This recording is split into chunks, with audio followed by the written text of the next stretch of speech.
Hello everyone, very good morning to all of you. Welcome back once again, lecture number 13 and this is the last lecture over the probability. Okay तो अभी तक का जो भी मैंने कराया है उतना तो समझ में आया होगा। उसके आगे ये आज मैं लास्ट लेक्चर ले रहा हूँ जो पूरा बेस थ्योरम पे ये होगा और ये लास्ट टॉपिक होगा। अभी तक की हम बात करें तो जितने भी टॉपिक्स को डिस्कस किए हैं वो आपके board CET as well as the IIT JEE के रिस्पेक्ट में इतने सारे टॉपिक्स फ्रिक्वेंटली पूछे जाते हैं। ओके तो Bayes theorem one of the important topic for the IIT JEE और बोर्ड्स के रेफरेंस में अगर हम बात करें तो जितना अभी तक हमने कराया है उतना सफिशियंट है सीईटी के लिए भी।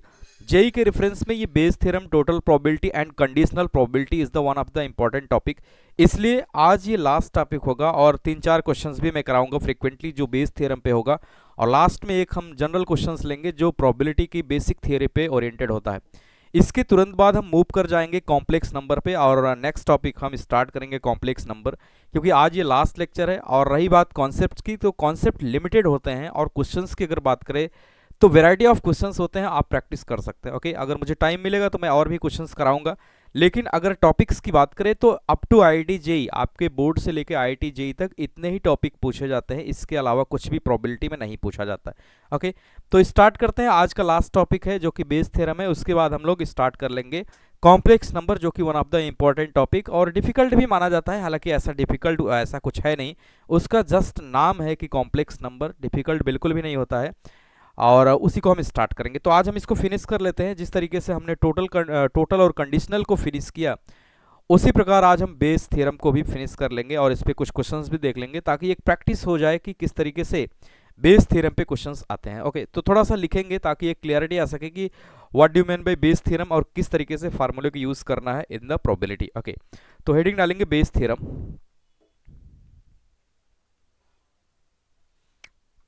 ओके थोड़ा सा लिखेंगे और ताकि एक स्पष्ट ये बन सके कि किस तरीके से इसमें इवेंट्स को डिक्लेयर करते हैं और किस तरीके से इसमें कंडीशंस को इंप्लीमेंट करने का प्रयास करते हैं। ओके तो बेस थ्योरम ये कहता है कि in Bayes theorem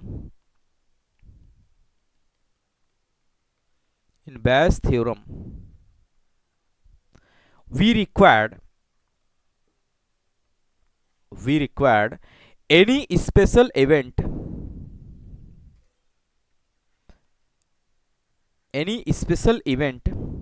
under the occurrence of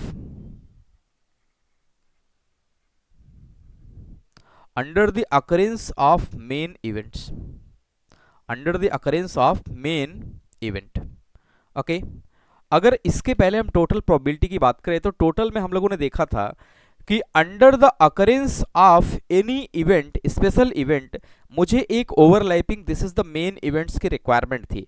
उससे थोड़ा सा हटके है, इसमें अलग अलग कंडीशंस के लिए जो इवेंट्स होंगे वो डिक्लेयर होंगे, इसमें हम मेन इवेंट्स डिक्लेयर होंगे, सॉरी इसमें मेन इवेंट्स डिक्लेयर होंगे, जबकि टोटल में क्या था, मेन इवेंट्स निकालना रहता था, अलग अलग कंडीशंस के लिए इवेंट्स दिए रहते थे। और इसमें क्या है, मेन इवेंट्स हमें क्या करना रहेगा, निकालना रहेगा। ठीक है मेन इवेंट्स इसमें हो रहा होगा, स्पेशल इवेंट्स निकालना होगा, एक अलग अलग इवेंट्स निकालना होगा। जैसे अगर मैं लिखूं कि अगर यहाँ पे लिखें कि जैसे P of probability of A1 by A, that means कि अब क्या हो रहा है, अगर ए यहाँ पे मेन इवेंट्स है तो ये आकर कर रहा है, कंडीशनल से रिलेट करेंगे इसको कि probability of A by B का मतलब क्या होता है, कि probability of A by B का मतलब क्या होता है, under the occurrence of event B A को अकर कराना है। उसी तरीके से प्रोबेबिलिटी ऑफ A1 बाई ए का मतलब क्या होता है, under the occurrence of event ए, अगर ए को हम मेन इवेंट्स मान ले तो इसमें एक पर्टिकुलर इवेंट्स के होने की प्रोबेबिलिटी यहाँ पे पूछा जा रहा है, तो इसमें मुझे ये अकर कर रहा होता है। ओके ये अकर कर रहा होता है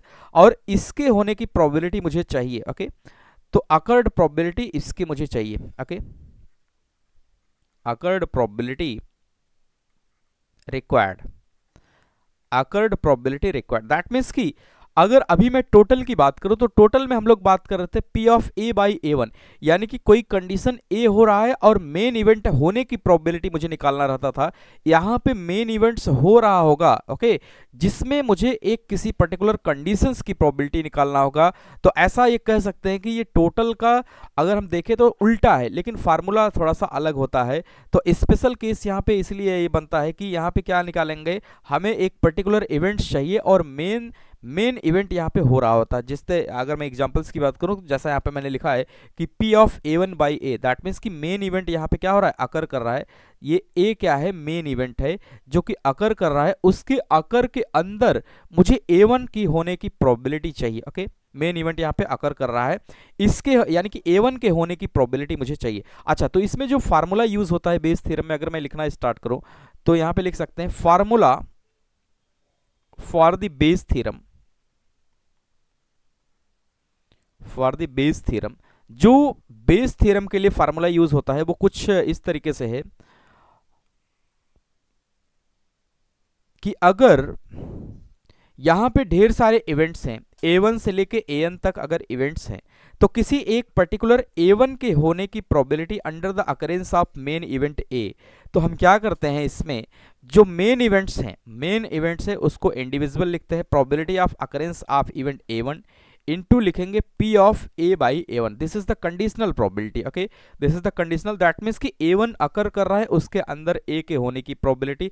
अच्छा, जिस इवेंट के लिए मुझे बेस निकालना होता है, जैसे यहाँ पे A1A है, तो यहाँ पे A1 लिखेंगे into P of A by A1 लिखेंगे। ओके, अपॉन में अगर हम लोग देखें तो इसके अपॉन में आप क्या करेंगे, अपान में जितने भी इवेंट्स हैं उनका कंडीशनल फॉर्मेट यहाँ पे लिखना है। जैसे आप एक दो बार लिखेंगे आपको क्लियर हो जाएगा। जैसे यहाँ पे n इवेंट्स हैं तो क्या लिखेंगे, पहला events P of A1 into P of A by A1, okay, plus P of A2 into P of A by A2। Okay, इस तरीके से अगर यहाँ पे n इवेंट्स हैं तो जैसे P of AN events into क्या लिखेंगे, P of A by AN। Okay, तो बहुत ही सिंपल है, एक दो बार आप लिखेंगे तो आपको क्लियर हो जाएगा। तो इस तरीके से कंडीशनल का फार्मूला मुझे यूज करना होता है जिस पर्टिकुलर इवेंट्स की बात किया जाए। जैसे मैंने यहाँ पे A1 के लिए निकाला है, इसी तरीके से A2 हो सकता है। अगर A2 होता तो हम क्या करते, A2 होता तो हम यहाँ पे जहाँ पे P ऑफ A1 लिखा है यहाँ पे क्या लिखते, P of A2 into P of A by A2 लिखते। एक दो बार आप लिखेंगे, प्रैक्टिस में आ जाएगी, क्वेश्चन करेंगे, क्लियरिटी आ जाएगी। ओके, तो इस तरीके से कंडीशनल का या सॉरी बेस थ्योरम का हम यहाँ पे क्या निकालते हैं, फार्मूला यूज करते हैं। अच्छा, इन जनरल अगर हम बात करें तो इन जनरल भी इसको हम लिख सकते हैं। जैसे एक पर्टिकुलर यहां पे फॉर इवेंट A1 के लिए मैंने ये फार्मूला लिखा। ओके, इसी तरीके से इन जनरल अगर हम बात करें तो इन जनरल अगर मैं लिखना स्टार्ट करूं, in general formula for Bayes theorem. Bayes theorem के लिए अगर हम इन जनरल फार्मूला यहां पे लिखने का प्रयास करें तो कुछ ऐसा हो सकता है कि P ऑफ कोई भी इवेंट हम ले लेंगे, P ऑफ ए के ऑब्लिक ए, यानी कि कोई भी इवेंट्स यहां पे हो सकता है, तो क्या लिखेंगे, P ऑफ ए के इंटू P ऑफ क्या लिखेंगे, A बाई ए के की वैल्यू कुछ भी हो सकती है। एंड अगर हम इसको लिखना स्टार्ट करें तो P1 से लेके कहां तक, K तक जाएगा, क्योंकि इतने सारे इवेंट्स हो सकते हैं, वैरायटी ऑफ इवेंट्स हो सकते हैं। तो P1 P of A1 into P of A oblique A1, फिर क्या लिखेंगे, plus P of A2 into P of क्या लिखेंगे, A oblique A2। This is the conditional probability. Okay, and so on up to क्या लिखेंगे, P of AK into P of क्या लिखेंगे, A by AK।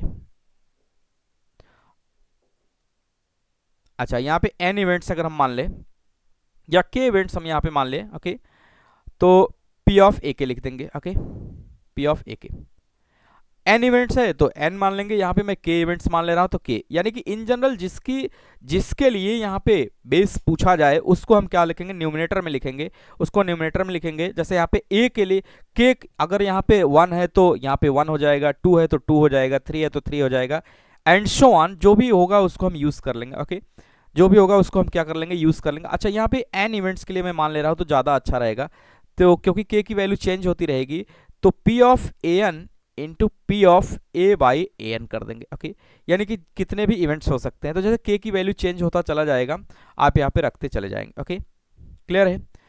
तो पर्टिकुलर k के लिए यहाँ पे हम इस तरीके से इसको कैलकुलेट कर सकते हैं, और जो डिनोमिनेटर में है वो जितने इवेंट्स होंगे सबको ऐड करते चले जाएंगे। ओके, तो क्वेश्चंस करेंगे, क्लियर हो जाएगा। अच्छा, क्वेश्चंस इस पे बहुत बड़े बड़े होते हैं, क्वेश्चंस बड़े होते हैं इसलिए मैंने क्वेश्चंस को लिख रखा है ताकि लिखने में टाइम किल ना हो। तो देखते हैं किस तरीके से इसमें बेस थ्योरम में हम अप्लाई करते हैं। तो जैसा कि मैंने बताया कि इसमें मेन इवेंट हो रहा होता है, आपको जस्ट क्लियरिफिकेशन करना पड़ेगा कि किस तरीके से टोटल और कंडीशनल और ये क्या बोलते हैं बेस थ्योरम कैसे अलग है।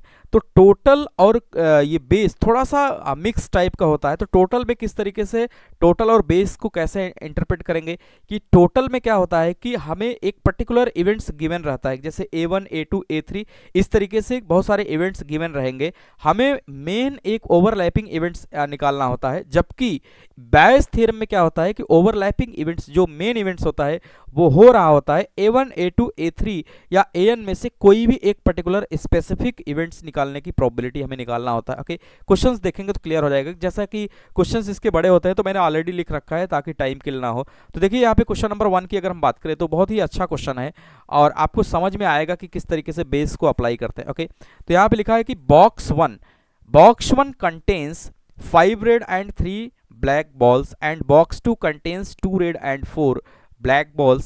A ball is drawn from any box and it found to be black. अब देखिए यहाँ पे जो मेन इवेंट है वो हो रहा है, यानी कि दोनों में से एक एक बॉल निकाला गया और यहाँ पे ये बता दिया गया। अगर ये पिछला क्वेश्चन होता टोटल का तो उसमें ये कहा जाता कि बॉल निकलेगा सेकंड बॉक्स से, वो बता देता बॉल फर्स्ट बॉक्स से निकलेगा। ओके, जो निकला वो ब्लैक हो उसकी प्रोबेबिलिटी मुझे चाहिए थी कि जो निकला वो ब्लैक होगा, इसकी क्या प्रोबेबिलिटी होगा। लेकिन अब समझिए कि ये बेस में कैसे पूछेगा कि बॉल निकला और वो क्या होगा, वो ब्लैक है from any box and is found to be black, और ये ब्लैक है, find the probability that is what taken from the box number 2। ओके, वहां पे क्या होता, बॉक्स 2 से निकलता उसकी प्रोबेबिलिटी भी दिया रहता, बॉक्स 1 से निकलता उसकी भी प्रोबेबिलिटी दिया रहता और पूछता कि वो जो बॉल निकलेगा वो ब्लैक होने की क्या प्रोबेबिलिटी है। वहां पे क्वेश्चन ऐसे होता, यहाँ पे कैसे है कि यहाँ पे मेन इवेंट्स यानी कि वो बॉल ब्लैक है, पहले ही बता दिया गया कि बॉक्स 1 से निकलेगा 2 से निकलेगा,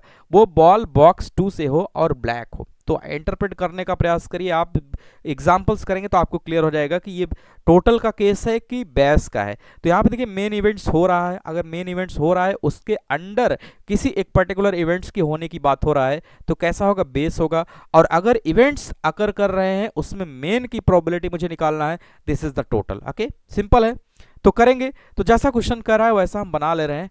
तो यहाँ पे 2 बॉक्सेस हैं तो मैंने 2 बॉक्सेस यहाँ पे बना लिया। Okay, as per the question तो 2 बॉक्सेस मैंने बना लिया। अकॉर्डिंग टू क्वेश्चन अगर हम लिखें तो पहले बॉक्स में 5 रेड है और 3 ब्लैक है। ओके, दूसरे में 2 रेड है, ओके, और 4 ब्लैक है। Okay, this is the box number 2 and this is the box number 1। Okay, this is the box number 1 and this is the box number 2। अब क्या कह रहा है कि a ball is drawn from any box and it is found to be black. एक ball निकाला गया जो कि काला पाया गया यानी ब्लैक पाया गया। तो 2 बॉक्सेस है तो मैं 2 इवेंट्स को यहाँ पे डिक्लेयर कर लूँ। लेट A1 अगर मैं ऐसा लिखूं कि ball from box 1, okay, ball from box 1, और A2 मैं अगर ऐसा मान लूं कि ball from box 2, okay, from box 2। मैंने 2 इवेंट्स को यहाँ पे क्या किया, डिक्लेयर कर लिया। लेकिन यहाँ पे मेन इवेंट्स की अगर हम बात करें तो जो मेन इवेंट्स यहाँ पे है, मेन इवेंट्स यानी A, अगर मैं इसकी बात करूं तो ये क्या है, बॉल इज ब्लैक। बॉल कैसा है, बॉल इज ब्लैक, ये फाउंड किया गया, बॉल इज ब्लैक और ये अकर कर रहा है। ओके, ये नोन है। ओके, ये नोन है, जैसा कि मैंने बताया कि मेन इवेंट्स इसमें क्या होगा, नोन होगा। तो बॉल यहाँ पे ब्लैक है, ये मुझे पता है। अब इसकी प्रोबेबिलिटी मुझे चाहिए कि वो बॉक्स 2 से आया। तो जैसा कि आप मैंने बताया कि दोनों में अंतर समझिए, उसमें फाउंड टू बी ब्लैक इसकी प्रोबेबिलिटी चाहिए होता, इसमें ब्लैक है लेकिन वो 2 से निकले, तो बेस और टोटल में ये अंतर है। ओके, तो अब अगर हम यहाँ पे देखें तो बॉल फ्रॉम बॉक्स 2 कह रहा है, दैट मीन्स कि वी रिक्वायर्ड। अगर रिक्वायर्ड की बात करें, अगर मैं ये आइडेंटिफाई कर पाया कि ये बेस का है तो we required here, we required हमें क्या चाहिए, बॉक्स 2 से हो, दैट मीन्स कि P of A2 under the occurrence of A, यानी कि वो ब्लैक हो under the P of A2 by A का मतलब क्या हुआ कि वो ब्लैक हो, बॉल जो है ब्लैक हो under the occurrence of A, ball should be black and from the A2 that means कि फ्रॉम द बॉक्स नंबर 2। इसका मतलब यही हुआ कि बॉल ब्लैक हो और वो किससे हो, बॉक्स नंबर 2 से हो।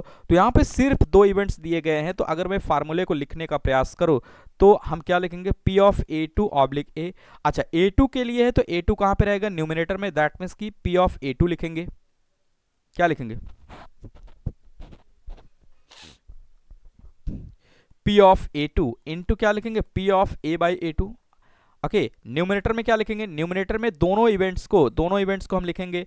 तो पहला इवेंट हमारा क्या है, पहला इवेंट है P of A one into P of क्या, ए बाई ए वन होगा, प्लस दूसरा इवेंट क्या है, P of A two into क्या लिखेंगे, P of A by A two. अब इसी फार्मूले को यूज करके जो जो इसमें इंफॉर्मेशन गिवन है, दैट मीन्स की कंडीशनल है, उन सभी इंफॉर्मेशन को हम पिकअप करेंगे और P of A two by A निकाल लेंगे, जो कि हमारा डिजायर्ड क्या आ जाएगा, आंसर आ जाएगा कि under the occurrence of event A find the probability of A two, that means की ball should be black and obtain from the box number 2। तो अब यहाँ पे एक एक इवेंट्स को हम डिक्लेयर करना स्टार्ट करें। तो दो इवेंट्स हैं यहाँ पे, तो P of A one plus P of A two, P of A one plus P of A two equal to कितना होगा, 1। दैट मीन्स की probability of occurrence of event A one plus probability of occurrence of event A two, इनका sum कितना होगा, 1 होगा। अब देखिए ball जो है यहाँ पे बॉक्स नंबर 1 से भी आ सकता है, बॉक्स नंबर 2 से भी आ सकता है, क्योंकि ब्लैक उसमें भी है, ब्लैक उसमें भी है। तो पी ऑफ ए वन की अगर हम बात करें तो कितना आ जाएगा, 1/2। This is the 50% chance. Okay, 50% chance है कि किससे आ जाएगा, कि बॉक्स नंबर 1 से आ जाएगा। सिमिलरली अगर हम P ऑफ A2 लिखेंगे तो 50% चांस है कि बॉक्स नंबर 2 से आ जाएगा। दैट मीन्स कि 50% चांस यहाँ से भी है। 50% का मतलब कितना हुआ, 1/2। और ऐसे भी हम समझ सकते हैं कि P of A1 plus P of A2 की वैल्यू कितना है, P of A1 plus P of A2 की वैल्यू कितना है, 1/1 है इनका सम, दैट मीन्स कि हाफ हाफ हो जाएगा। ओके, तो P ऑफ A1 A2 मिल गया मुझे। अब अगले इंफॉर्मेशन की अगर हम बढ़े तो P of A by A1, अब समझिए यहाँ पे कंडीशनल आ गया, कंडीशनल भी आपको आना चाहिए। P of A by A1 का मतलब क्या हुआ कि probability of occurrence of event A under the occurrence of event A1, यानी कि दूसरे लैंग्वेज में इसको बोले कि find the probability of A under the occurrence of A1, यानी A1 हो रहा है, A1 के अंदर A होने की प्रोबेबिलिटी मुझे ऑब्टेन करना है। दैट मीन्स कि A1 हो रहा है, A1 हो रहा है कि मैं मतलब ball from box 1 and A कराना है, it should be black, ball from the box number 1, that means कि A1 and it should be black, that means कि वो ब्लैक होना चाहिए। तो बॉक्स नंबर 1 पे हम चले आएंगे, A1 हो रहा है इवेंट, तो बॉल कैसा होना चाहिए, ब्लैक होना चाहिए। तो ब्लैक, ये 3 बॉल हैं इसमें से, तो इनमें से कोई 3 बॉल में से कोई एक बॉल हम ले लेंगे। दैट मीन्स कि क्या लिखेंगे, 3C1, कोई एक बॉल सेलेक्ट कर लेंगे। लेकिन टोटल बॉल्स कितने हैं, टोटल बॉल्स कितने हैं, 8 में से कोई एक बॉल हम ले रहे हैं, तो 8 में से कोई एक बॉल ले रहे हैं, तो 8C1। दैट मीन्स कि अगर आपको याद हो कि NC1 की वैल्यू कितनी होती है, n होती है, तो इस फार्मूले की हेल्प से हम क्या लिखेंगे, 3/8। Okay, probability of occurrence of A under the occurrence of event A1, P of A by A1 हमने निकाल लिया, 3 कितना आ गया, 8। ओके, सिमिलरली अगर हम P of A by A2 calculate करें तो under the occurrence of event A2 find the probability of occurred event A, that means कि A2 मतलब बॉल फ्रॉम बॉक्स 2, A2 मतलब बॉल फ्रॉम बॉक्स 2, और it should भी क्या होना चाहिए, ब्लैक होना चाहिए। तो 4 ब्लैक है, उसमें से कोई एक हम सेलेक्ट कर लेंगे, तो 4C1 होगा, क्या हो जाएगा, 4C1। तो यहाँ पे लिखेंगे 4C1, कोई एक बॉल सेलेक्ट कर लिए, और टोटल कितने हैं, टोटल बॉल्स की अगर हम बात करें तो 6 है, तो इस 6 में से कोई एक बॉल सेलेक्ट कर लेंगे। तो यहाँ पे भी कितना आ जाएगा, 4/6, कितना आ जाएगा, 4/6। और 4/6 को हम सिंप्लीफाई भी कर सकते हैं, कितना आ जाएगा, 2/3, कितना आ जाएगा, 2/3। ओके, तो P of A by A2। तो उम्मीद करते हैं सभी इंफॉर्मेशन हमारे पास यहाँ पे ऑब्टेन हो गया है। तो अब हम फिर से क्या करेंगे, वी रिक्वायर्ड, हेंस यहाँ पे अगर मैं लिखूँ कि हमें चाहिए क्या, P of A2 by A मुझे चाहिए, तो P of A2 by A का फार्मूला लिखेंगे, क्या लिखेंगे, P of A2 into P of A by A2 upon में क्या लिखेंगे, P of A1 into P of A by A1। Okay, plus P of A2 into P of A by A2। Okay, सारा information अभी हमारे पास है, सारे data को हम क्या करेंगे, इसमें प्लेस करेंगे, कैलकुलेट करेंगे, आंसर आ जाएगा। ओके, तो यहाँ पे हम लिखेंगे P ऑफ A2 की वैल्यू अगर हम लोग देखें तो 1/2, P of A by A2 की वैल्यू कितना है, 4/6 या 2/3 लिख दें। ओके, और अगर हम न्यूमरेटर की बात करें तो अच्छा, इसके आगे दूसरे इवेंट्स को एज इट इज जो ये है वही लिख ले रहे हैं, 2/3, और पहले इवेंट्स की बात करें तो 1/2, और कितना आया है, 3/8, 3/8 आया है। ओके, सिंप्लीफाई इसको करेंगे तो कितना आ जाएगा, 1/3, न्यूमरेटर में कितना आ जाएगा, 1/3, और यहाँ पे कितना आ जाएगा, 3/16, 3/16 प्लस यहाँ पे कितना आ जाएगा, 1/3। ओके, एलसीएम वगैरह लेंगे तो 1/3 यहाँ पे आ जाएगा, और यहाँ पे कितना आ जाएगा, 48, और 9 प्लस कितना आ जाएगा 16, तो 1/3 अपॉन 25 अपॉन 48, दैट मीन्स कि इसको फर्दर सिंप्लीफाई करेंगे 48 अपॉन 3 इंटू 25, तो यहाँ पे फर्दर इसको सिंप्लीफाई करेंगे तो ऐसा लिख सकते हैं कि 16 तिया 48 और 3 इंटू 25, दैट मीन्स कि फाइनल वे में हम देखें तो यहाँ पे 3 से कैंसिल हो जाएगा, 16/25 is the answer. Okay, hence from here we conclude that, अगर मैं यहाँ पे थोड़ा सा कंक्लूड करूँ तो जो ऑब्टेन हुआ है, हमें ऑब्टेन ये हुआ है कि P of A2/A equal to कितना आ जाएगा 16/25, this will be the answer. Okay, और इसका मतलब क्या हुआ कि under the occurrence of event A, यानी कि वो ब्लैक बॉल होगा और निकलेगा किससे, A2, दैट मीन्स कि बॉक्स 2 से, इसकी प्रोबेबिलिटी कितना आ जाएगा 16/25। तो आपको इंटरप्रेट करना होगा, यहाँ पे देखिए मेन इवेंट्स हो रहा था कि बॉल जो है ब्लैक है, बॉल जो है ब्लैक है, ओके, बॉल ब्लैक है और वो बॉक्स 2 से हो, इसका मतलब तुरंत आपको समझ में आना चाहिए कि इसमें मेन इवेंट हो रहा है, और मेन हो रहा है मुझे दूसरे इवेंट्स को यहाँ पे ऑब्टेन करना है, दैट मीन्स कि this is the case of Bayes theorem, this is not the total का केस। ओके, टोटल में क्या होता है, टोटल के थ्योरम की बात करें तो टोटल में इवेंट्स यानी A1 A2 A3 ये सब हो रहे होते हैं और उसमें मुझे ऑब्टेन करना होता है मेन इवेंट्स। ओके, तो उम्मीद करते हैं समझ में आया होगा। तो इस तरीके से हमें बेस थ्योरम को अप्लाई करना है। ओके, एक दो क्वेश्चन और करेंगे ताकि क्लियरिटी आ जाए कि किस तरीके से और इसमें वेरिएशंस बन सकते हैं, लेकिन आपको ये स्प्लिट करना होगा, अंडरस्टूड करना होगा कि टोटल प्रोबेबिलिटी और बेस थ्योरम में क्या अंतर होता है। मैं बार बार ये बात इसलिए कह रहा हूँ कि क्योंकि टोटल प्रोबेबिलिटी का भी क्वेश्चन ऐसा ही दिखेगा और बेस थ्योरम का भी क्वेश्चन ऐसे ही दिखेगा, बस आपको अंतर कहाँ पे समझ में आएगा, दोनों के फार्मूले भी अलग है, लेकिन यहाँ पे क्या होता है, टोटल में एक ओवरलैपिंग इवेंट्स होता है, जो मेन इवेंट्स होता है उसकी प्रोबेबिलिटी मुझे निकालना होता है, जबकि बेस थ्योरम में हम किसकी प्रोबेबिलिटी निकालते हैं, किसी पर्टिकुलर इवेंट्स की, मेन हो रहा होता है। ओके,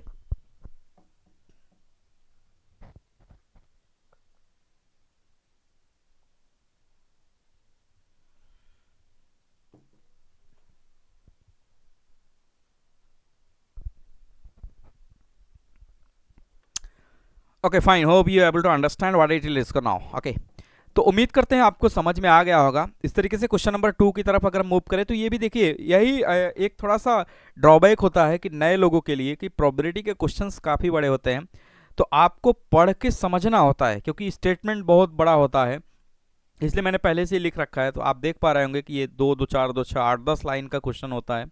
ओके, और IIT JEE में जब देता है तो एक एक पेज का पूरा क्वेश्चन होता है। ओके, तो लोगों को डर लगता है कि ये हो नहीं पाएगा, लेकिन आपको अगर क्लियरिटी है तो आप कर सकते हैं। ओके, क्योंकि थ्योरी की अगर हम बात करें तो इतना ही थ्योरी है कि आपको कैसे आइडेंटिफाई करना है, क्वेश्चंस जो मैं करा रहा हूँ वो भी नहीं आएगा, जो ऑलरेडी आया है वो भी नहीं आएगा, तो आपको कॉन्सेप्ट पकड़ना आना चाहिए कि किस तरीके से बेस, टोटल और कंडीशनल को किस तरीके से हम पकड़ेंगे। ओके, तो देखते हैं क्वेश्चन को, समझते हैं। बहुत अच्छा क्वेश्चन है कि box 1 contains 2 red and 3 black ball, okay, and box 2 contains, box 2 की अगर हम बात करें तो उसमें 4 रेड और 2 ब्लैक बॉल है।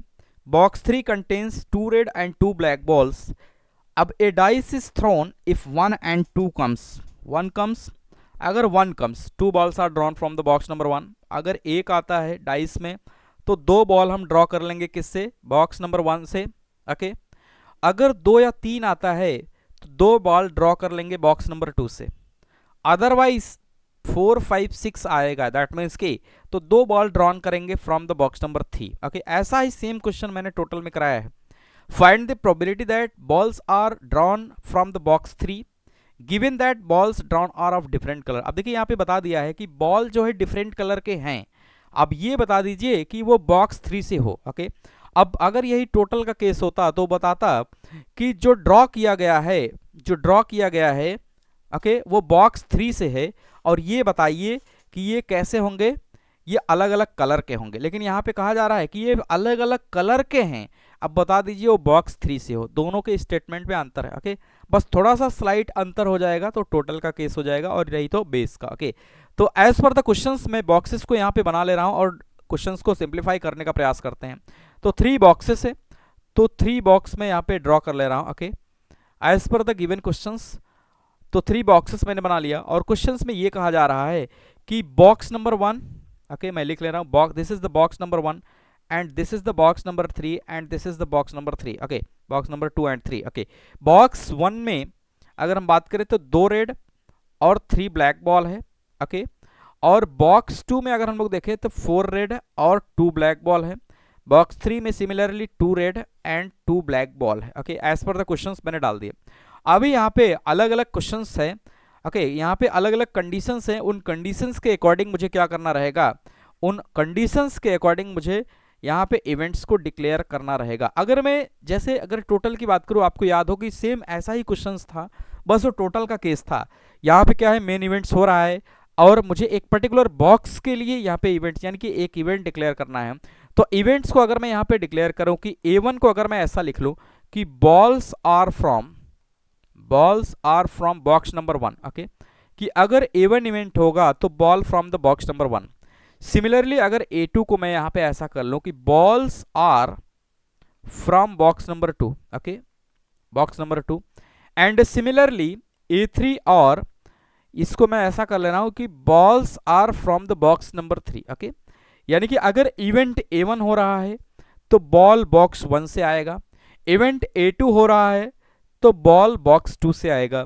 इवेंट A3 हो रहा है तो बॉल बॉक्स 3 से आएगा. एक मेन इवेंट्स में बना ले रहा हूं. मेन इवेंट्स की अगर हम बात करें, ओके, मेन इवेंट मैं A बना ले रहा हूं और ये A के बारे में क्या कहा जा रहा है कि balls are of different colour. Okay, जो बॉल्स हैं आर ऑफ डिफरेंट कलर, वो कैसी होंगी, डिफरेंट कलर्स की होंगी. डिफरेंट कलर्स का मतलब क्या हुआ, that is 1 red and 1 black. Okay, different colours का मतलब क्या हुआ, that is 1 red and 1 black. अब देखिए ये कंडीशन हो रहा है, ये मुझे बताया जा रहा है कि balls are of different colour. ये कैसे होंगे, डिफरेंट कलर्स के होंगे. ये हो रहा है और मुझे ये बताना है कि अगर वो डिफरेंट कलर्स के हैं तो वो बॉक्स 3 से हो. अंडरस्टूड है. यहां पे क्या होता, अगर टोटल का केस होता कि बॉल बॉक्स 3 से निकला, इसकी प्रोबेबिलिटी बताओ वो डिफरेंट होंगे. और यहां पे क्या ये बता दिया गया है कि वो बॉल्स डिफरेंट हैं. दैट्स मेन इवेंट्स यहां पे बता दिया गया है. आपको ऑप्ट इन ये करना है कि वो बॉक्स 3 से हो. दोनों को अंडरस्टूड करना पड़ेगा कि अदरवाइज आप टोटल का फार्मूला लगा देंगे. ठीक है, आपको यहां पे बेस लगाना है. ओके, अब देखिए यहां पे अगर मैं इवेंट्स 3 है तो वी रिक्वायर्ड हमें चाहिए क्या, यहां पे कह रहा है कि बॉल और फ्रॉम द बॉक्स नंबर 3. अगर आप ये आइडेंटिफाई कर पाए कि ये बेस का क्वेश्चन है, अगर ये बेस का क्वेश्चन है तो वी रिक्वायर्ड यहां पे लिखेंगे. तो वी रिक्वायर्ड अगर ये बेस का क्वेश्चन है तो हमने ये अंदाजा लग गया कि ये किसका है, बेस का है, क्योंकि यहाँ पे मेन इवेंट्स अकर कर रहा है और एक पर्टिकुलर इवेंट्स की बात कर रहा है. तो वी रिक्वायर्ड बॉल और फ्रॉम बॉक्स 3, दैट मीन्स कि P of A3 by A मुझे चाहिए. यानी अब इसका मतलब क्या हुआ कि बॉल अलग अलग कलर का है, ये गिवन है. ए का मतलब बॉल्स आर डिफरेंट कलर्स, ये गिवन है. और मुझे प्रोबेबिलिटी चाहिए कि वो बॉक्स 3 से हो, that is from the box 3. Probability of under the occurrence of event A to find the probability A3. okay, under the occurrence of event A to find the probability of A3, that means कि balls are different colors, that means कि A हो रहा है और उसमें किसके होने की probability चाहिए, A3 की. that means कि वो ball कहाँ से हो, box 3 से हो. तो अगर इतना आइडिया आपको लग गया है तो P of A3 by A के लिए क्या फार्मूला लिखेंगे, ऊपर न्यूमरेटर में क्या रहेगा, P of A3. Okay, P of A3 into क्या लिखेंगे, P of A by A3. अच्छा, यहाँ पे 3 इवेंट्स हैं. यहाँ पे अगर 3 इवेंट्स है तो तीनों को हम कैसे लिखेंगे, पहला event P of A1 into P of A by A1 plus P of A2 into P of A by A2. Okay, plus PA3 into P of A by A3. Okay, बहुत ही basic है, बहुत अच्छा है. तो आपको ये clear हो गया होगा कि यहाँ पे बेस और टोटल में किस तरीके से हमें डिस्टिंग्विश करना है ताकि ये क्लियरिटी आ सके कि ये सच में बेस का है कि टोटल का है. क्योंकि अगर आप ये आइडेंटिफाई नहीं कर पाए तो आपको प्रॉब्लम होगा, क्योंकि आप फार्मूला फिर दूसरा लगा देंगे जिससे क्वेश्चन का आंसर क्या आ जाएगा, गलत आ जाएगा. और वो आंसर भी इसमें टोटल का भी आंसर गिवन रहेगा. ओके, उम्मीद करते हैं ये समझ में आ रहा होगा किस तरीके से हमें यहाँ पे इंटरप्रेट करना है. Okay, interpretation is more important rather than solving the problems. Okay, तो अब देखिए यहाँ पे हम क्या करेंगे, इन सभी इंफॉर्मेशन को मुझे ऑब्टेन करना होगा।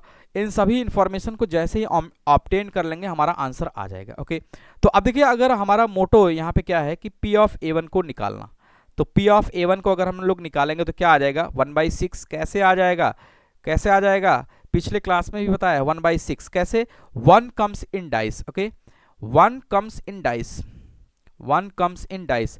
अगर कंडीशंस को हम देखें कि 1 अगर आता है डाइस में, 1 अगर आता है तो A1 इवेंट हो जाता है, 1 अगर आता है तो A1 हो जाता है। दैट मीन्स की probability of occurrence of A1 की 2 बॉल कहां से निकाल लेंगे, बॉक्स नंबर 1 से। A1 होने का मतलब क्या हुआ कि 2 balls are drawn from the box number 1। तो 1 कम होना चाहिए किसमें, डाइस में, तो 1 कम आने की प्रोबेबिलिटी कितना आ जाएगा, 1/6। सिमिलरली पी ऑफ A2 की अगर हम बात करें तो पी ऑफ A2 के लिए हमें क्या कहा गया है, पी ऑफ A2 के लिए कहा गया है 2 और 3 कम्स इन डाइस, 2 और 3 कम्स इन डाइस, 2 आना चाहिए या 3 आना चाहिए। तो देखिए अगर 2 आएगा तो इसकी प्रोबेबिलिटी कितना होगी, 1/6, और 3 आएगा तो इसकी प्रोबेबिलिटी 1/6। दैट मीन्स कि 2/6, 2/6 का मतलब कितना, 1/3। ओके, फाइनल वे में कितना लिखेंगे, 1/3। सिमिलरली अगर हम पी ऑफ A3 की बात करें, यानी कि 2 balls are drawn from box number 3, वो कब होगा, वो तब होगा जब 4 आए और 5 आए और 6 comes in dice. Okay, comes in dice, जब डाइस में 1 4 5 6 यानी कि 2 और 3 के अलावा कुछ आएगा तो 4 और 5 और 6 आएगा, तो P of A3 that means कि 2 balls are drawn from the box 3। तो इसका मतलब क्या हो जाएगा, अगर 4 आएगा तो कितना लिखेंगे, 1/6। ओके, 5 आएगा तो कितना आएगा, 1/6, 6 आएगा तो 1/6। दैट मीन्स कि कितना लिखेंगे, 3/6, 3/6 का मतलब कितना लिखेंगे, 1/2। ओके, तो ये बेसिक इन्फॉर्मेशन है जिसको मैंने कलेक्ट कर लिया। अब देखिए लेकिन इससे हमारा काम नहीं चलेगा, हमें और भी इन्फॉर्मेशन चाहिए, A/A1, ओके, A/A2, A/A3 भी चाहिए। तो अगर हम यहाँ पे P ऑफ A/A1 कैलकुलेट करें, P ऑफ A/A1, A1 का मतलब क्या हुआ कि 2 balls are drawn from box number 1। Okay, तो बॉक्स 1 पे जाएंगे, A1 का मतलब balls are drawn from box number 1। 2 balls मुझे ड्रॉ करना है और वो अलग अलग कलर के होने चाहिए। तो अलग कलर कब होंगे, जब इस 2 में से कोई एक बॉल सेलेक्ट करेंगे, जब इस 3 में से कोई एक बॉल सेलेक्ट करेंगे, यानी 2 रेड में से एक बॉल सेलेक्ट कर लें और 3 ब्लैक में से एक बॉल सेलेक्ट कर लें। दैट मीन्स कि टोटल 5 में से 2 बॉल सेलेक्ट करना है। तो इसका मतलब P ऑफ A/A1 का मतलब क्या हुआ, P ऑफ A/A1 का मतलब पहले समझेंगे। P ऑफ A/A1 का मतलब है कि probability of occurrence of event A under the occurrence of event A1, यानी A1 हो रहा है, A1 के अंदर मुझे A कराना है, तो A1 हो रहा है का मतलब बॉल और drawn from the box number 1, और ए का मतलब क्या हुआ कि बोथ आर डिफरेंट कलर्स। अगर डिफरेंट कलर्स की बात करें तो डिफरेंट कलर्स कब होंगे, जब 2 रेड में से एक निकाल लेंगे और 3 ब्लैक में से एक निकाल लेंगे। ओके, 2 रेड है, 2 रेड बॉल्स है, एक और एक 3 ब्लैक है, तो 2 रेड में से एक निकाल लिया और 3 ब्लैक में से एक निकाल लिया एट अ सेम टाइम पे।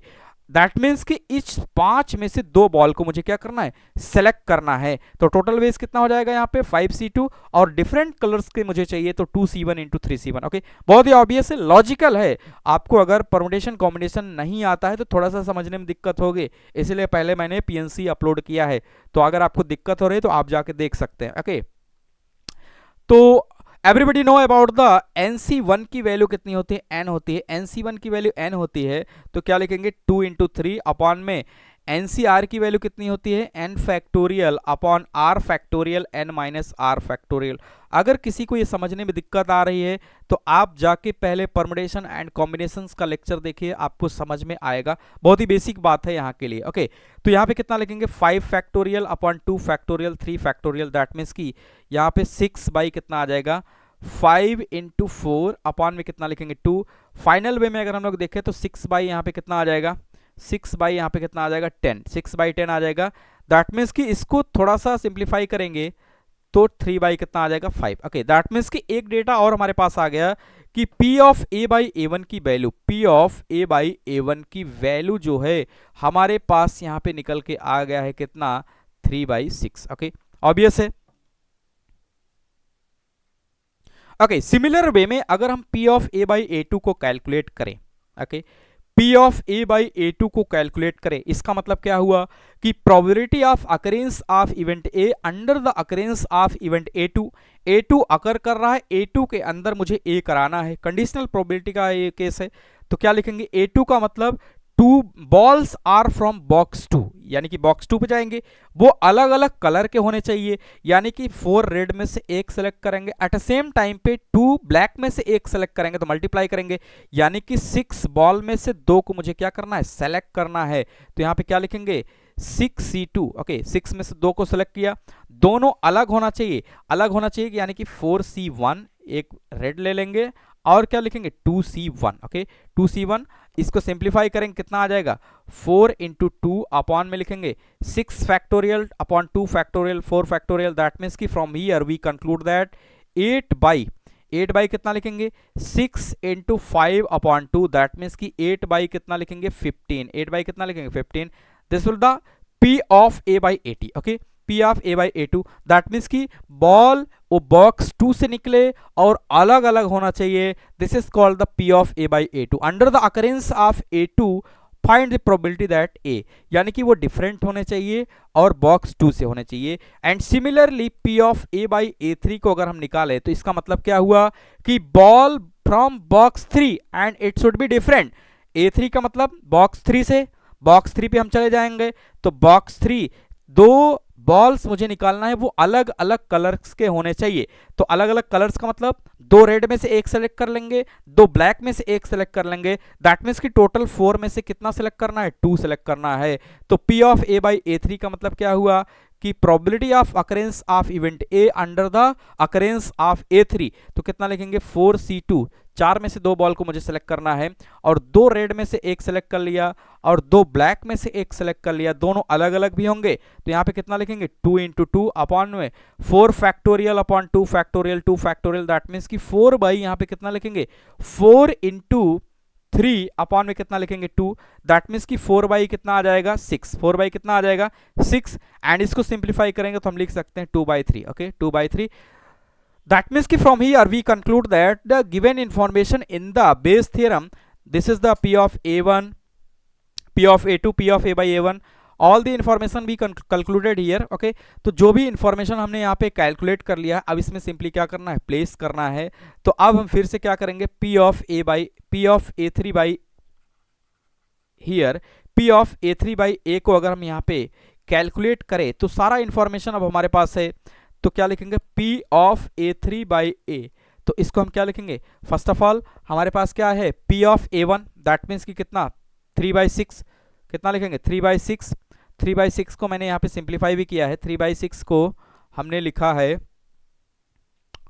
कितना 1/2, कितना लिखेंगे 1/2, तो इसका सिंप्लीफाइड फॉर्मेट लिख दे रहे हैं, कितना लिखेंगे 1/2 into P of A by A3 कितना आया 2/3, कितना लिखेंगे 2/3 अपॉन में क्या लिखेंगे लास्ट का तो यही इंफॉर्मेशन होगा 1/3 2/3, क्योंकि P of A3 into P of A by A3 लिखेंगे, एक बीच का बचेगा एक इनिशियल का बचेगा, तो इनिशियल में P ऑफ A1 की वैल्यू कितना है 1/6, P of A by A1 3/5, P of A2 कितना है 2/6, और P of A by A1, P of A by A1 की अगर हम बात करें A बाई A2 8/15, कितना आएगा 8/15, सिंप्लीफाई करेंगे आंसर आ जाएगा, कितना आ जाएगा यहाँ पे 1/3, ओके 2 से कैंसिल हो जाएगा, और यहाँ पे अगर हम लोग देखें, अच्छा इसको थोड़ा सा नीचे मैं ले रहा हूँ, कैलकुलेशन में दिक्कत आएगी, तो एक लाइन में नीचे लिख ले रहा हूँ, कितना आएगा 1/3 अपॉन में अगर हम लोग देखें तो 1/10 आ जाएगा यहाँ पे 1/10, 3 2 6 और 2 5 10, ओके तो कितना आ जाएगा 1/10 प्लस यहाँ पे देखें तो 1/3 नीचे आ जाएगा, और 8 बाई कितना आ जाएगा 45, 8/45, ओके प्लस 2 से कैंसिल, वो कितना आ जाएगा 1/3, ओके। अच्छा तो ऐसा करते हैं 10 और 3 को एक साथ ले लेते हैं एक बार एलसीएम, तो यहाँ पे कितना आ जाएगा 1/3, ओके तो इसका एलसीएम कितना आ जाएगा 30, और यहाँ पे कितना आ जाएगा 3 + 10 इतना आ जाएगा, प्लस का 8/15, ओके फर्दर 8/45, सॉरी इसको फर्दर सिंप्लीफाई करेंगे तो कितना आ जाएगा 1/3, ओके और ये 13/30 प्लस 8 कितना 45, ओके 8 कितना 45। सिंप्लीफाई करेंगे 1/3 अपॉन में, अगर हम यहाँ पे एलसीएम ले लें तो 13 3 जा 90 और 45 2 जा कितना आ जाएगा 90, दैट मीन्स कि 90 को एलसीएम ले सकते हैं और यहाँ पे कितना आ जाएगा 39, 13 3 39 प्लस यहाँ पे कितना आ जाएगा 8 दूनी 16, ओके कितना आ जाएगा 16। सिमिलरली इसको सिंप्लीफाई करेंगे तो 39 प्लस 16, 39 प्लस 16 को अगर हम लोग देखें 9 6 15 और 3 1 4 1 5, 55 अपान कितना हो जाएगा 90, दैट मीन्स कि यहाँ पे मैं लिख सकता हूँ कि 90 अपान 55 इंटू 3 और ये 30 हो जाएगा 30/55 और 30/55 को अगर हम फर्दर सिंप्लीफाई करेंगे तो 5 6 30 और 5 11 में, ओके कितना आ जाएगा 6/11। 6/11 is the answer, that means कि अगर हम यहाँ पे लिखें P of A3/A, P of A3/A की अगर हम बात करें तो कितना आ जाएगा 6/11, this is the answer, okay. तो आपको पेशेंस के साथ पहले तो ये आइडेंटिफाई करना होगा कि ये टोटल का केस है कि बेस का है, ओके। कंडीशनल तो अपने आप समझ में आएगा जाएगा, कंडीशनल में बहुत ज़्यादा दम नहीं होता है, लेकिन बेस और टोटल थोड़ा सा कंफ्यूजिंग होता है तो वो आपको समझना पड़ेगा, ओके। इंटरप्रिटेशन इज इंपॉर्टेंट कि मेन इवेंट्स हो रहा है कि पर्टिकुलर इवेंट्स चाहिए, तो आपको वहाँ से इंटरप्रेट करना होगा कि ये टोटल का केस है कि ये बेस का है। अगर मेन इवेंट हो रहा है तो ऑब्वियस है ये किसका होगा, बेस का होगा। मेन इवेंट्स की अगर निकालना है प्रोबेबिलिटी, पर्टिकुलर इवेंट्स हो रहे हैं तो किसका होगा, टोटल का होगा, ओके।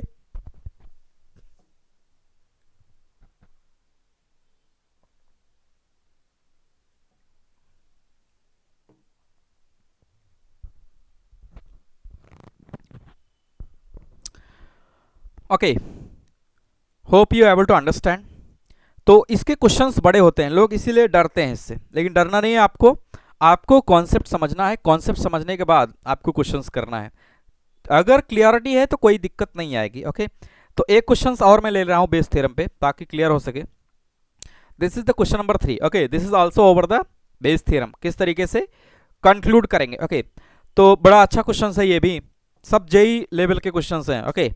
क्या लिखा है, a letter either comes from Calcutta और Tatanagar of the postmark only two consecutive letter TA are visible।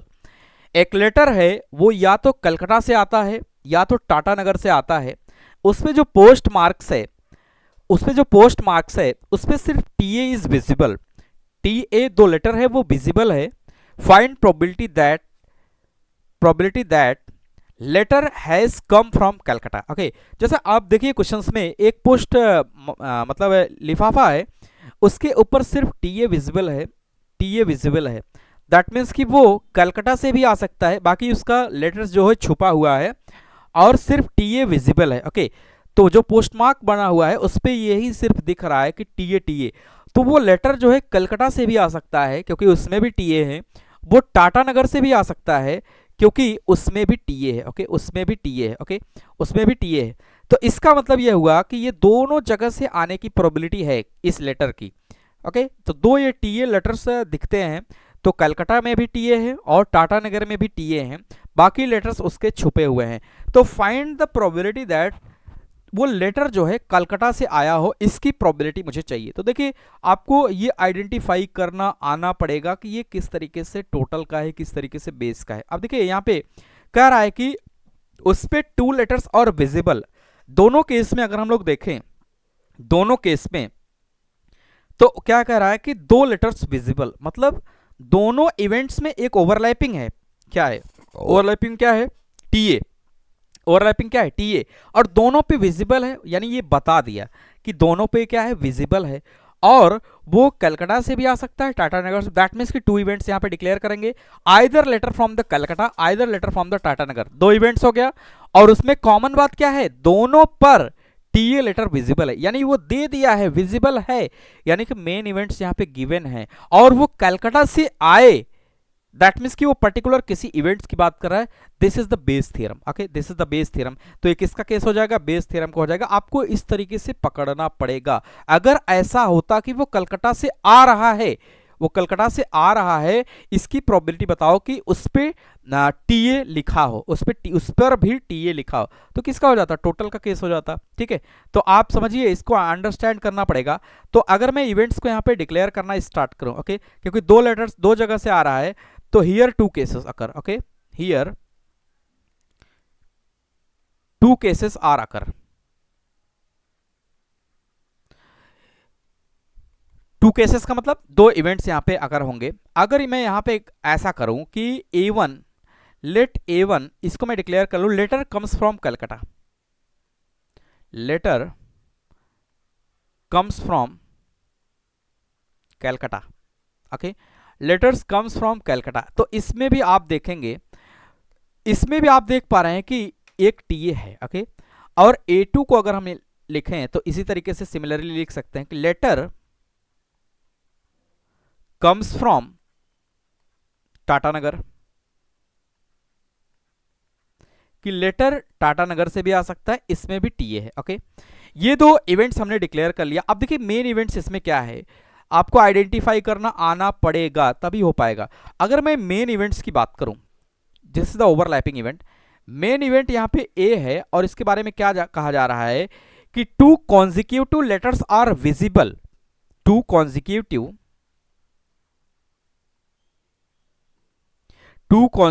Letters are visible, that is TA.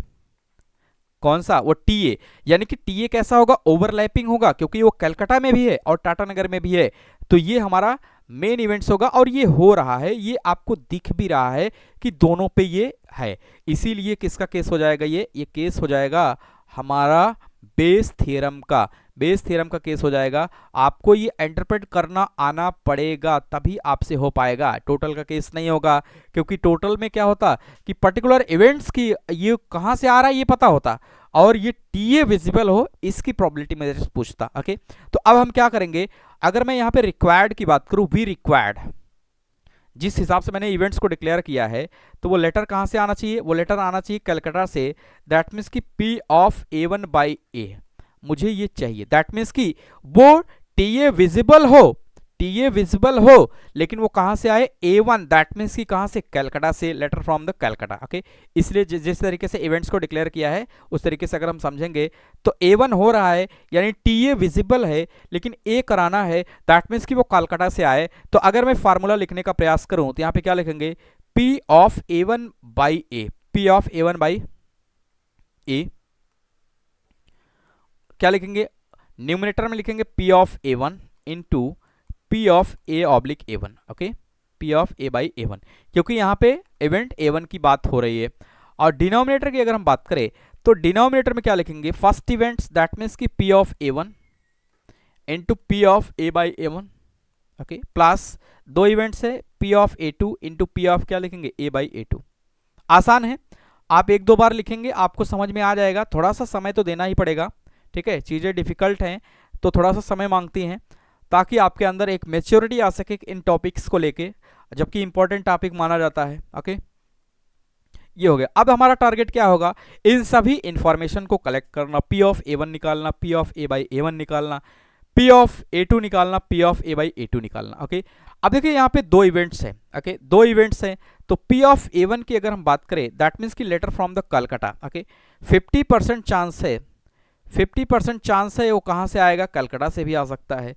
Similarly P of A2 की बात करें तो इसमें भी 50% चांस है वो कहां से आ सकता है, वो लेटर कहां से आ सकता है, 50% chance letter from the Calcutta, मैं लिख दे रहा हूं पूरा स्टेटमेंट ही, 50% चांस लेटर कम्स फ्रॉम कहां से, कलकत्ता,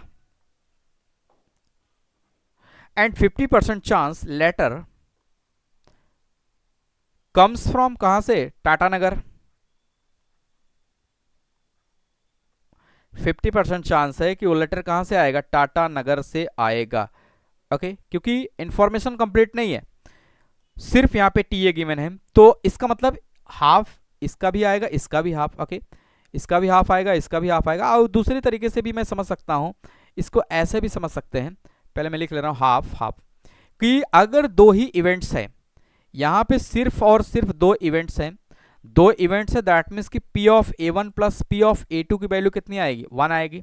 अंडरस्टूड है बेसिक थियरी कि कोई भी कितने भी इवेंट्स हैं उनको ऐड करके टोटल सम कितना आना है, 1 आना है। तो ऐसे भी हम हाफ हाफ कर सकते हैं। ओके, अब अगला टारगेट क्या है, P of A by A one.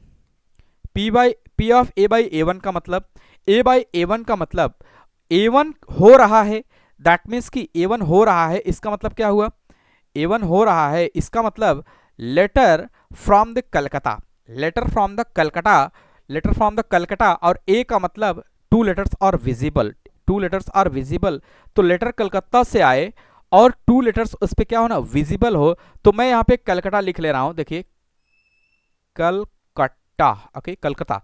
तो अब देखिए टू लेटर्स विजिबल होने के टोटल वेज की अगर हम बात करें तो टू लेटर विजिबल होने के सी के ए हो सकता है, ए एल हो सकता है, एल सी हो सकता है, सी यू हो सकता है, यू टी हो सकता है, टी टी हो सकता है, टी ए हो सकता है। यानी कि अगर टू लेटर के विजिबल होने की पॉसिबिलिटी की हम बात करें तो कितने पॉसिबिलिटी हो जाएंगे, 1 2 3 4 5 6 7, टोटल 7 पॉसिबिलिटी होंगे टू लेटर्स को ए दिखने का, कलकत्ता में टू लेटर्स दिखने का।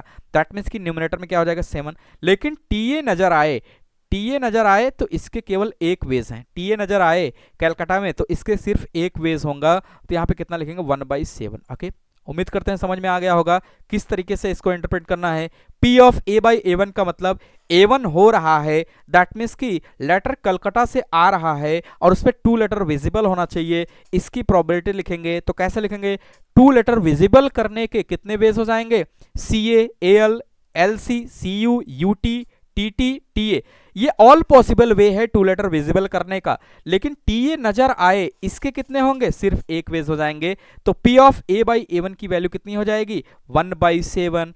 एंड सिमिलरली अगर सिमिलरली हम टाटा नगर की बात करें, ओके सिमिलरली फॉर टाटा नगर,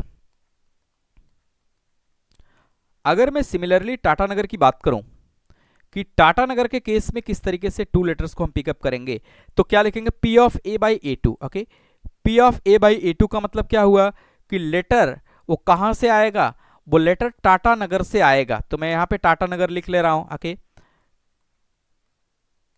टाटा नगर, टाटा नगर।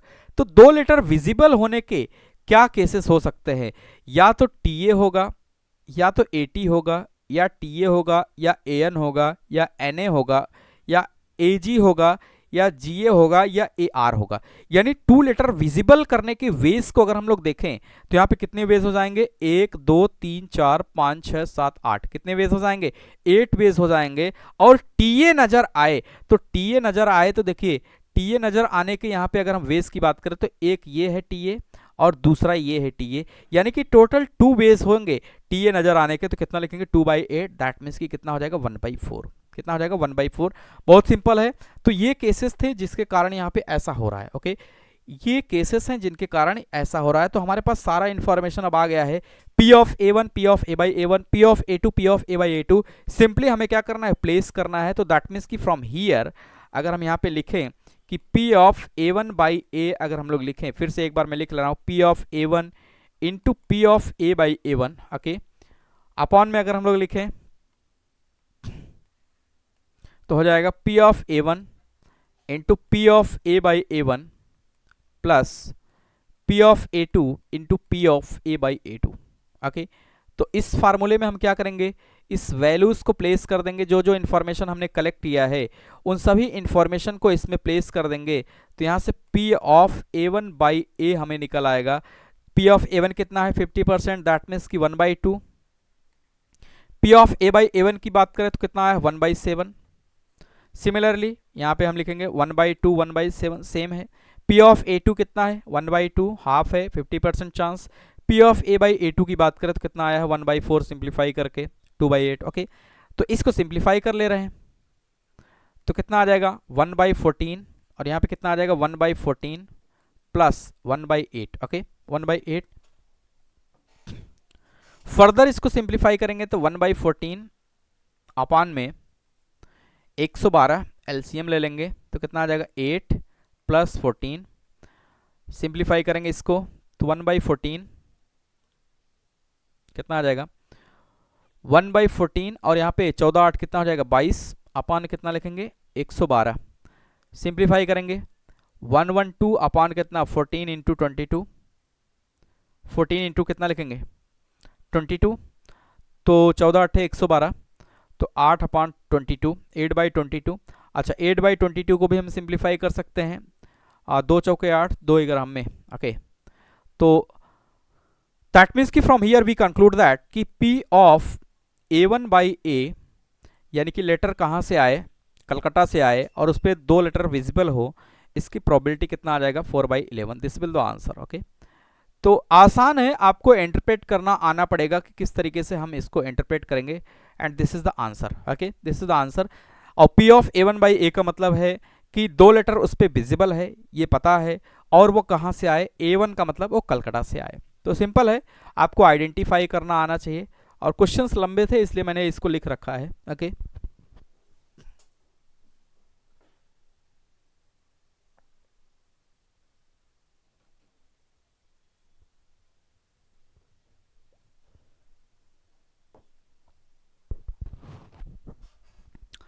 तो इस तरीके से अगर हम बात करें तो प्रोबेबिलिटी में जितने भी टॉपिक्स थे, आपके बोर्ड हो, MSCT हो, IIT JEE को लेकर जितने भी टॉपिक्स थे सब मैंने पढ़ा दिया, कुछ भी नहीं बचा हुआ है, यानी टॉपिक्स की अगर हम बात करें। ओके अब हम एक जनरल क्वेश्चन लेंगे जो कि प्रोबेबिलिटी के बेसिक डेफिनेशंस पे होगा।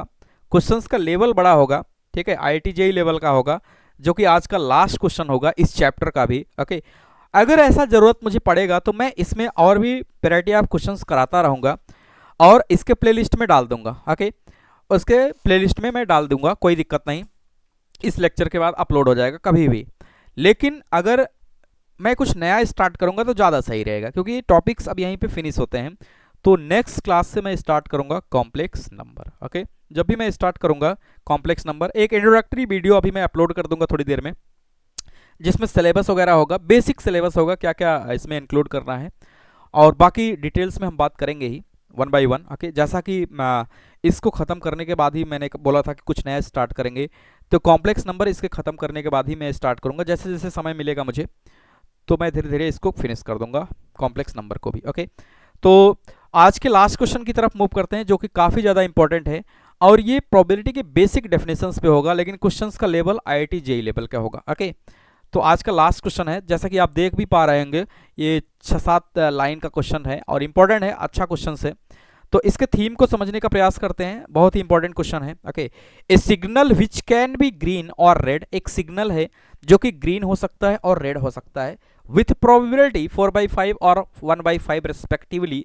दैट मीन्स कि उसके ग्रीन होने की प्रोबेबिलिटी यहाँ पे गिवन है 4/5 और उसके रेड होने की भी प्रोबेबिलिटी गिवन है 1/5। Okay is received by a station A and transmitted to station B। अच्छा ग्रीन होने की प्रोबेबिलिटी गिवन है, रेड होने की प्रोबेबिलिटी गिवन है, और ये क्या करता है कि एक स्टेशन A है वो इस सिग्नल्स को रिसीव करता है, वो चाहे ग्रीन हो चाहे रेड, उसके बाद वो दूसरे स्टेशंस को ट्रांसमिट कर देता है, भेज देता है उस सिग्नल को जो उसने रिसीव किया है, वो ग्रीन भी हो सकता है रेड भी हो सकता है। Okay the probability of each station receive the signal correctly is 3/4।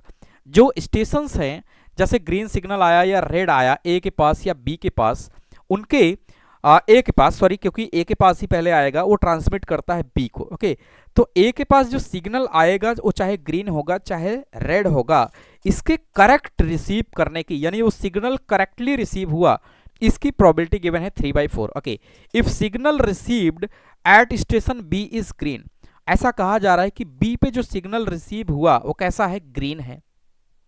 then the probability that then find the probability, okay then find the probability that, यहाँ पे find लगेगा। okay then find the probability that, okay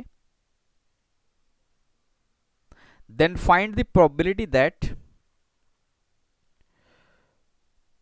okay मैं इसको correct कर दूंगा notes जब provide करूंगा, यहाँ पे रहेगा then find the probability that the original signal was green, यानी कि जो स्टार्टिंग में भी सिग्नल भेजा गया वो भी कैसा हो, ग्रीन हो। क्वेश्चंस को फिर से समझते हैं कि एक सिग्नल है, वो अगर करेक्ट रिसीव होता है तो 3/4 इसकी प्रोबेबिलिटी है, और अगर वो ग्रीन है तो 4/5, और रेड है तो 1/5 स्टेशन ए पे रिसीव होता है और वो बी को ट्रांसमिट करता है। अगर जो फाइनल सिग्नल बी पे रिसीव होता है वो ग्रीन है, तो इसकी प्रोबेबिलिटी मुझे बताना है कि जो इनिशियली स्टार्टिंग में भेजा गया वो भी ग्रीन होगा। तो थोड़ा सा समझने का प्रयास करते हैं। अच्छा, इसमें कुछ नोटेशंस मैं मान ले रहा हूं कि अगर मैं नोटेशंस यहां पे लिखूं, लेट सम नोटेशंस, ओके, क्योंकि बार बार ये ग्रीन और रेड लिखना होगा, तो इससे अच्छा है कि हम कुछ नोटेशंस को यहाँ पे आइडेंटिफाई पहले ही कर लें और उसको हम नोटेशंस के फॉर्मेट में लिखेंगे। ग्रीन सिग्नल की अगर बात करें तो ग्रीन सिग्नल को हम केवल जी लिखेंगे, ओके, और रेड सिग्नल की बात करें तो रेड सिग्नल को हम यहाँ पे आर लिखेंगे, ओके ओके। अच्छा, करेक्ट अगर रिसीव हुआ, ठीक है, तो करेक्ट रिसीव को मैं यहाँ पे लिखूंगा, करेक्ट रिसीव्ड को सिर्फ सी आर, ओके, और रॉन्ग रिसीव्ड को मैं यहां पे लिखूंगा रॉन्ग रिसीव्ड को डब्ल्यू आर, ओके। तो ये कुछ नोटेशंस है ताकि बार बार ये क्लियर रहे कि करेक्ट रिसीव का मतलब सी आर, ओके, और रॉन्ग रिसीव का मतलब क्या होगा, डब्ल्यू आर होगा। अब देखिए जैसा क्वेश्चन कह रहा है, तो अगर हम समझने का प्रयास करें तो ये सिंपल केस मैचिंग का प्रॉब्लम होगा, ओके। तो यहाँ पे लिखेंगे this is the simple case making problem, this is the simple case making problem, okay. ये केस मेकिंग का प्रॉब्लम है कि ग्रीन होगा कि रेड होगा, केस मेकिंग का प्रॉब्लम होगा, क्योंकि यहाँ पे ओरिजिनल सिग्नल ग्रीन होगा कि रेड होगा, करेक्ट होगा कि रॉन्ग होगा, तो सिंपल केस बना के हम इसको सॉल्व कर सकते हैं, ओके। तो यहाँ पे रिक्वायर्ड क्या है वो मैं समझूं। अगर मैं रिक्वायर्ड को यहाँ पे देखूं तो ये रिक्वायर्ड हमारे पास ये है, receive green signal, okay, received green signal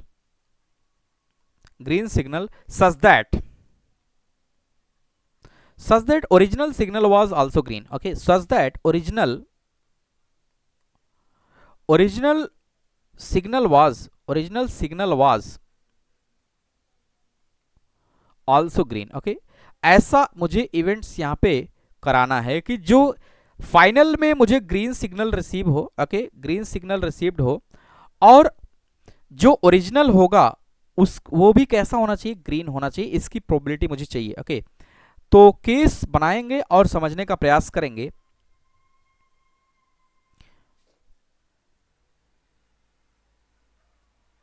received, okay, case बनाने का प्रयास करेंगे। तो देखिए यहाँ पे क्या है कि अगर मैं सिग्नल को ही यहाँ पे ड्रॉ कर लूँ, ओके, तो मैं यहाँ पे दो सिग्नल को बना ले रहा हूँ, ओके, ताकि एक क्लियरिटी आ सके कि सच में कैसे इन प्रॉब्लम्स को हैंडल करना है, ओके।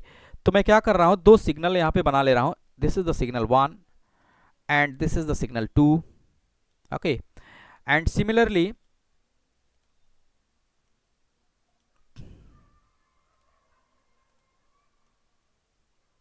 ये सिग्नल्स मैं बना ले रहा हूँ,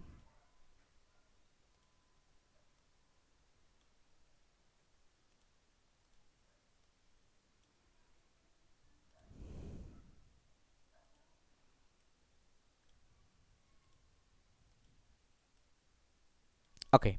अब देखिए ये चार सिग्नल्स मैंने चार जगह बनाया है। अगर मैं इसको केस 1 मान लूँ, okay, this is the case number 1, और जरूरत पड़ेगा तो और बनाएंगे, पहले समझते हैं।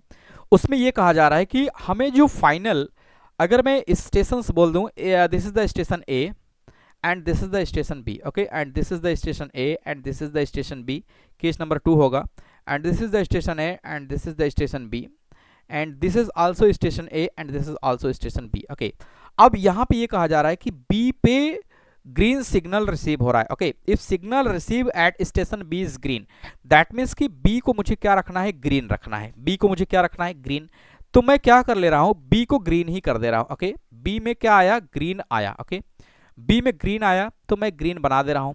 लॉजिक समझिएगा, बी में मैंने ग्रीन बना दिया, ओके, बी में मैंने ग्रीन बना दिया। इसमें चाहे जो हो फाइनल सिग्नल ग्रीन होना चाहिए, फाइनल सिग्नल ग्रीन होना चाहिए बी पे जो रिसीव हुआ, तो मैंने मान लिया। अब देखिए इसमें केस कैसे बनाएंगे। अगर मान लो ग्रीन सिग्नल चला, ठीक है, ग्रीन सिग्नल चला और ए ने करेक्ट रिसीव किया, इसने करेक्ट रिसीव किया, तो ए के पास कौन सा सिग्नल आएगा, ग्रीन आएगा। और ए ने जो ट्रांसमिट किया बी को, अगर बी ने भी करेक्ट रिसीव कर लिया तो बी पे भी क्या आ जाएगा, green, okay. This is the case number 1।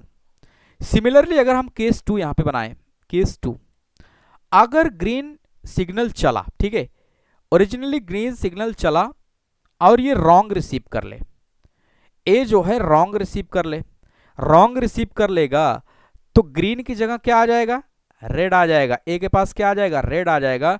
लेकिन अगर ये फिर से ट्रांसमिट करे किसके पास, बी के पास ट्रांसमिट करे और बी भी कैसा रिसीव कर ले, रॉन्ग रिसीव कर ले, तो रेड का रॉन्ग क्या हो जाएगा, ग्रीन, यानी अल्टीमेटली अभी भी हमारा काम हो गया। ओके, ऐसे ही अगर हम केस 3 की बात करें, केस 3 अगर हमारे पास ऐसा हो, यानी कि इसमें देखिए ग्रीन को लेके यही दो पॉसिबिलिटी बनेगा कि ग्रीन सिग्नल चले, या तो करेक्ट रिसीव होगा या तो रॉन्ग। ओके, अब देखिए अगर रेड सिग्नल यहां से मैं ट्रांसमिट किया, ओके, रेड सिग्नल ट्रांसमिट किया और ए ने इसको रॉन्ग रिसीव कर लिया, ए ने इसको रॉन्ग रिसीव कर लिया, ए ने रॉन्ग रिसीव कर लिया, तो रेड का यहां पे रॉन्ग क्या हो जाएगा, ग्रीन हो जाएगा। और फिर से ए ने जो ट्रांसमिट किया बी को और बी ने इसको करेक्ट रिसीव कर लिया, तो भी बी में हमारा ग्रीन आ जाएगा। ओके, ये भी हमारे काम का केस होगा।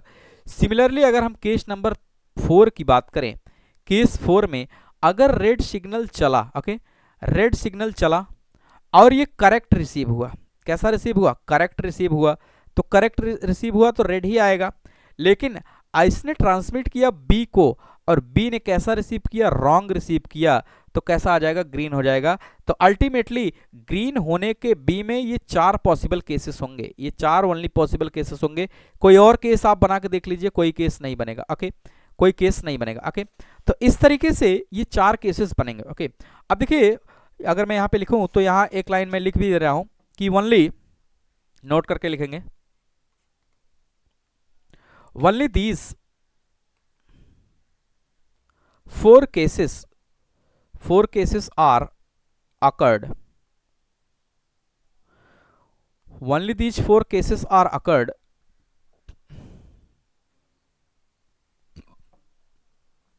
for these signals, in signals के लिए कि बी पे ग्रीन रिसीव हो, ये 4 केसेस होंगे। ओके, अब देखिए अगर मैं डिजायर की बात करूं, ये यानी कि फेवरेबल इवेंट्स की बात करूं, तो इनमें फेवरेबल हमारा कौन होगा, सिर्फ ये होगा कि ग्रीन चले और ग्रीन रिसीव हो। ग्रीन चला भी और दोनों में ग्रीन इस ओरिजिनली कहां से ग्रीन स्टार्ट हुआ, यानी कि original signal was green, that means कि ग्रीन सिग्नल आया और बी पे ग्रीन रिसीव हुआ, लेकिन टोटल सैंपल स्पेस में ये भी आएगा, आर भी आएगा, आर भी आएगा। दैट मीन्स कि अगर हम बात करें तो this is the favourable events, ये हमारा क्या हो जाएगा, फेवरेबल इवेंट्स। आपको ये अंडरस्टूड करना पड़ेगा कि original was green, this is the favourable events, ये हमारा क्या हो जाएगा, फेवरेबल इवेंट्स हो जाएगा। तो अगर हम यहाँ पे अब कैलकुलेशंस की बात करें तो कैलकुलेशंस ही बचा हुआ है, तो सिंपल डेफिनेशंस अगर हम लिखें कि probability of occurrence of event ई क्या होता है, एन ई बाई कितना होगा, एन एस होगा, एन ई बाई क्या होगा, एन एस।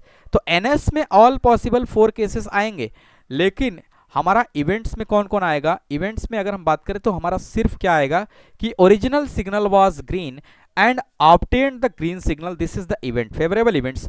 तो ऊपर क्या रहेगा, फेवरेबल इवेंट्स, तो हम क्या लिखेंगे, एन ऑफ ई की जगह अगर हम लिखेंगे तो हमारे पास सिर्फ ऊपर के 2 केसेस आएंगे, ऊपर के क्या आएंगे, 2 केसेस आएंगे। तो अच्छा अगर इनके नंबर्स को अगर हम लिखना स्टार्ट करें तो यहीं पे हम समझ लेंगे, देखते हैं कि जैसे ये कहा जा रहा है कि ग्रीन सिग्नल आए तो इसकी प्रोबेबिलिटी कितना दिया है, ग्रीन सिग्नल आए इसकी प्रोबेबिलिटी कितना दिया है, 4/5। ओके, ग्रीन सिग्नल आए इसकी प्रोबेबिलिटी कितना है, 4/5, कितना लिखेंगे, 4/5।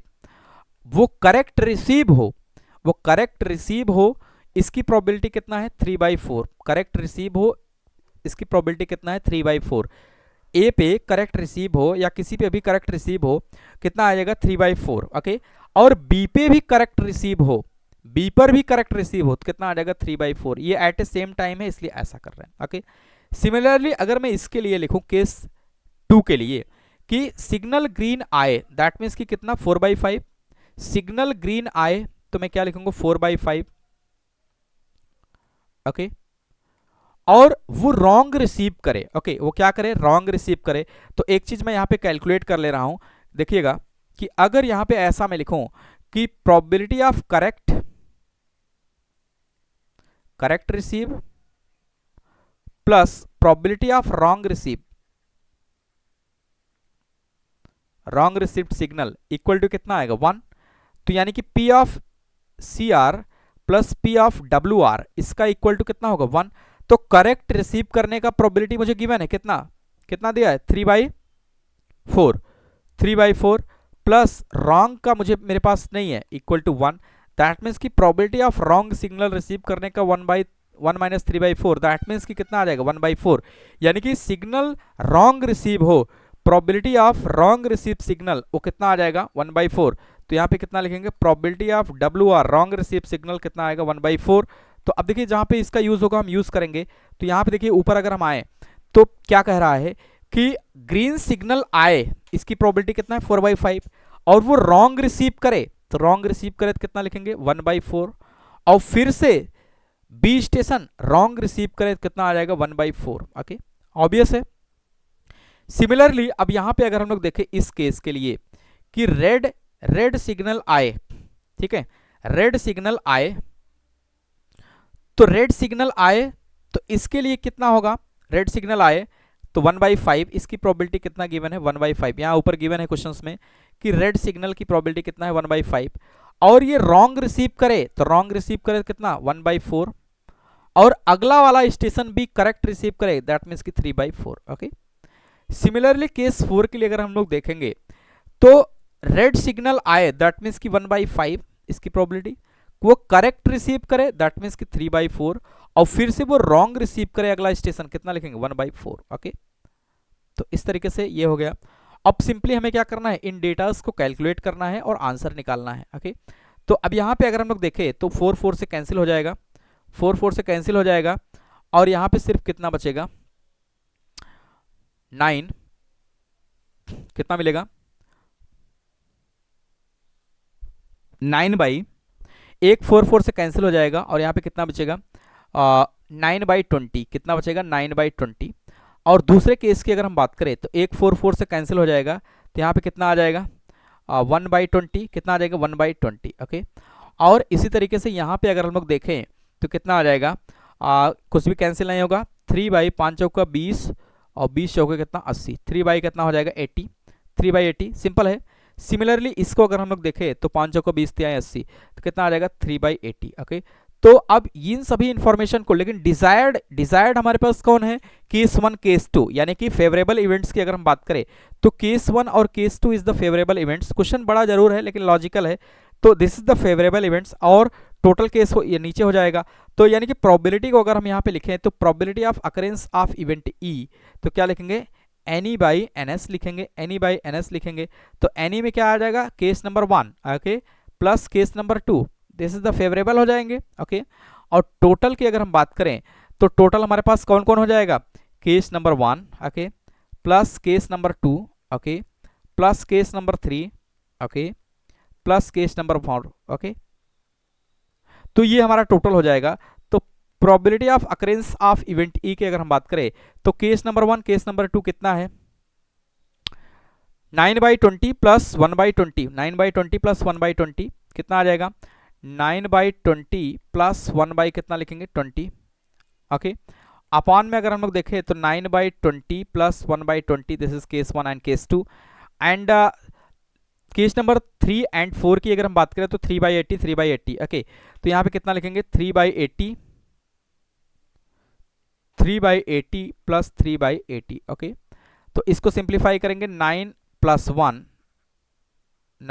1 अपॉन कितना 20 अपॉन में यहाँ पे अगर हम लोग देखें तो 9 प्लस 1 अपॉन कितना 20 प्लस 3 प्लस 3 अपॉन कितना 80 ओके और सिंप्लीफाई करें तो 10/20 और अपॉन यहाँ पे कितना लिखेंगे 10/20 प्लस 6/80 ऐसा लिख सकते हैं। ओके इसको फर्दर सिंप्लीफाई करेंगे तो ऊपर आ जाएगा 1/2 अपॉन में कितना लिखेंगे 1/2 अपॉन में कितना लिखेंगे 1/2 प्लस का 6/80 इसको मैं लिख सकता हूं कि 2 तिहाई 6 20 चौके 80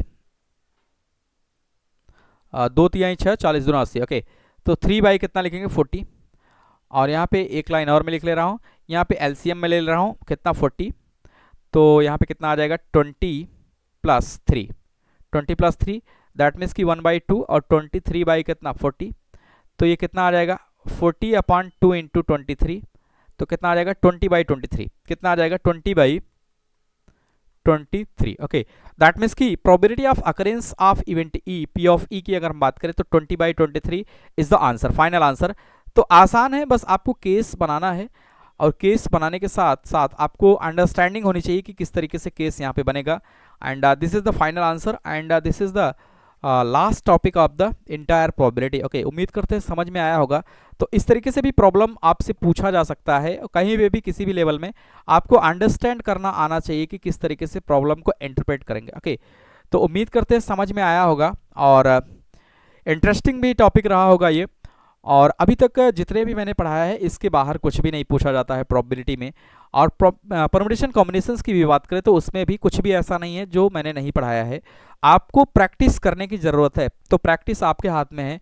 क्वेश्चंस की बात करें तो वेराइटी ऑफ क्वेश्चंस आप डिफरेंट टाइप के बुक्स हैं मार्केट में, आप कोई भी लेके उसको सॉल्व कर सकते हैं। ओके, तो उम्मीद करते हैं समझ में आया होगा और इसी के साथ प्रोबेबिलिटी को करते हैं यहाँ पे ख़त्म और नया टॉपिक हम स्टार्ट करेंगे जो कि होगा कॉम्प्लेक्स नंबर। आज ही मैं एक डेमो वीडियो जिसमें सिलेबस वगैरह होगा मैं अपलोड कर दूंगा। ओके, तो और डिस्क्रिप्शन को चेक करना ना भूलिए क्योंकि डिस्क्रिप्शन में मैं एक लिंक प्रोवाइड कर देता हूं जहां से आप नोट्स को क्या कर सकते हैं, डाउनलोड कर सकते हैं। ओके, तो उम्मीद करते हैं समझ में आ गया होगा और मिलते हैं नेक्स्ट क्लास में और कुछ नए टॉपिक्स के साथ जिसमें हम स्टार्ट करेंगे कॉम्प्लेक्स नंबर, जो कि बहुत ही इंटरेस्टिंग है, बहुत ही अच्छा टॉपिक होगा और उसमें सीखने को भी बहुत कुछ मिलेगा। ओके, लंबा टॉपिक है, बड़ा माना जाता है लेकिन बड़ा है नहीं, जैसा कि प्रोबेबिलिटी को भी लोग डिफ़िकल्ट मानते हैं, लेकिन मैं पूरी गारंटी के साथ कह सकता हूं कि अभी अगर आपने क्लास को अटेंड किया होगा हमारी तो डिफ़िकल्ट बिल्कुल भी नहीं लगेगा। सीक्वेंस वाइज मैं लेके चला हूं, कोई भी टॉपिक ऐसा नहीं है जिसको मैंने लीव किया है। ओके, तो उम्मीद करते हैं समझ में आया होगा। मिलते हैं नेक्स्ट क्लास में, तब तक के लिए बाय बाय, थैंक यू।